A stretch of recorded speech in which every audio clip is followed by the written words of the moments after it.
Hi, I'm Dan. I'm in third year JPPL. The thing I love the most about JPPL is just the incredible sense of community. I wasn't expecting it. Because we have small classrooms, you're really able to make bonds that you wouldn't otherwise be able to make in a larger program.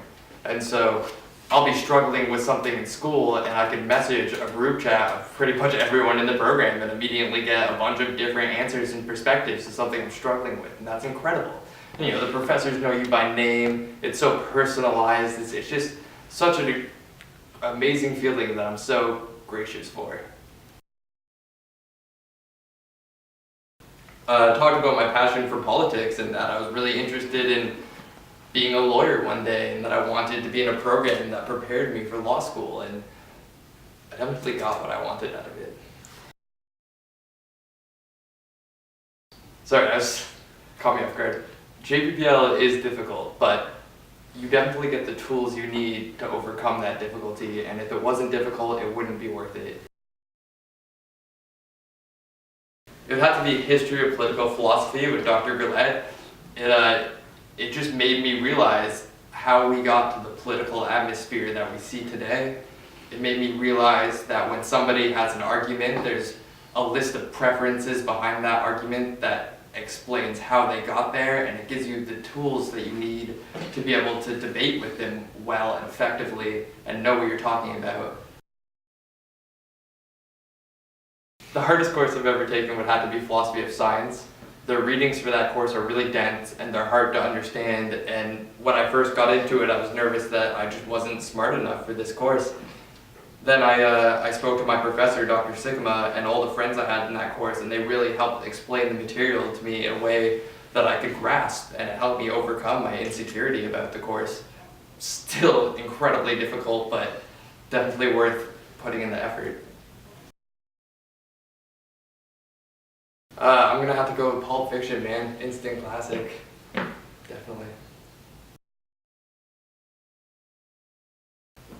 I had to go with To Kill a Mockingbird because it was the only book I was required to read in high school and I haven't read one since.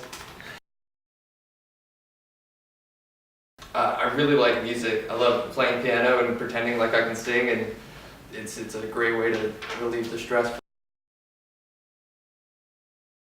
Be comfortable with not knowing what to do. Be honest with yourself. Really try to handle the material and think about whether or not that material is something that you agree with, and critically think about it and relate it back to yourself all the time and help develop the character and the sense of identity you need to be able to form the arguments you want. I remember when I was reading material that was like homophobic, it made you think back, like, do I appreciate these values? Do I want to espouse the same kind of values that would be exclusive? And with that and a slew of other difficult questions, it really helped create the person that I am today.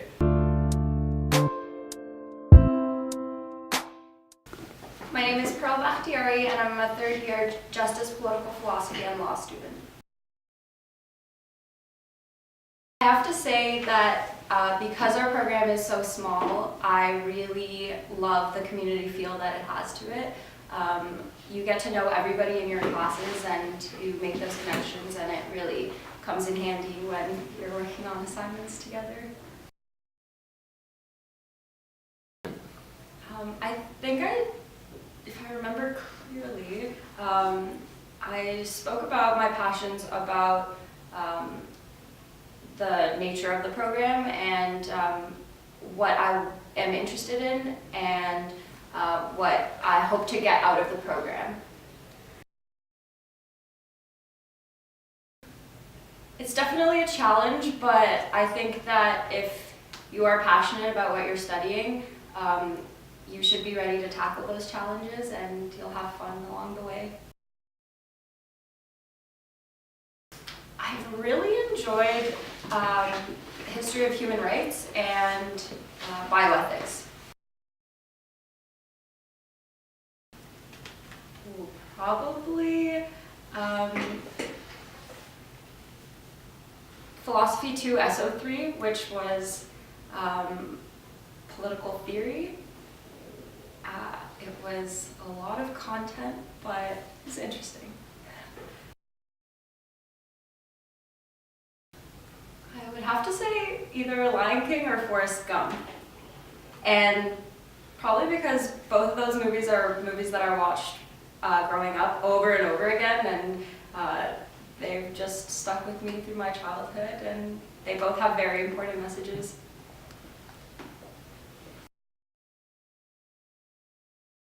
I have to say Candide by Voltaire, which is a book that I read last semester in my French literature class, and it is probably the most influential piece of literature I've ever read. It's about the pursuit of happiness and the challenges that come across when you're on this pursuit of happiness, and it's very insightful about life and gets you really thinking.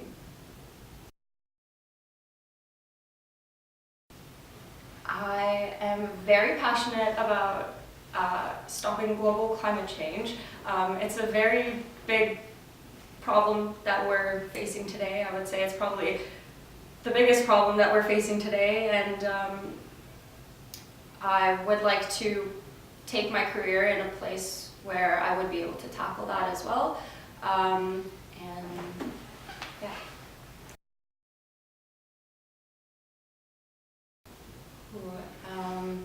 It would definitely be follow your passion, and it's a great program.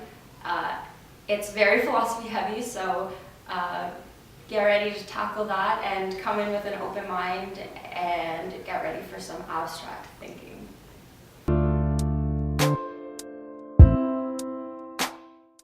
My name is Jorge Zabra. I am one of the sessional instructors of philosophy and peace studies, and I teach JPPL courses related to philosophy of law and human rights. The reason I work on political and social issues is related with my context. I was born in Colombia, and Colombia has endured the longest conflict in the Western Hemisphere, and every Colombian citizen has been affected directly or indirectly by this conflict. So when I started working on legal issues, I was more interested in how victims can be compensated for human rights abuses than how perpetrators can be punished. So the issues of the suffering of victims in a human rights situation is incommensurable and cannot be simply compensated by money. And all the different philosophical questions that arise in problems related to the corrections of past injustice, the responsibility of perpetrators has always been part of my main theoretical interest. I went to law school in Colombia for 5 years, and after that I practiced administrative law, torts, and human rights litigation in Colombia. I also had the chance to teach in University of San Buenaventura Law Schools for 2 years. After that, I decided to come to McMaster University in 2010 for a master's degree in philosophy. I chose McMaster because it's one of the best places in the world of doing legal philosophy. And I have been really happy working here as a TA during my master's studies in 2010, 2012, and then as a PhD student. So I work issues related with philosophy of law, especially philosophical problems of non-state law and human rights, questions related to the philosophy of tort law, especially in compensation of victims of human rights abuses, and all sorts of issues at the intersection between political philosophy and peace studies.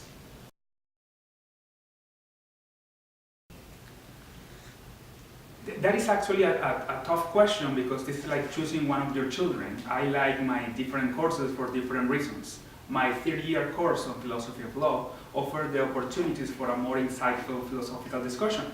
My second-year course on conflict resolution provides me a chance to engage with practical matters about how do we deal with actual conflicts in real life.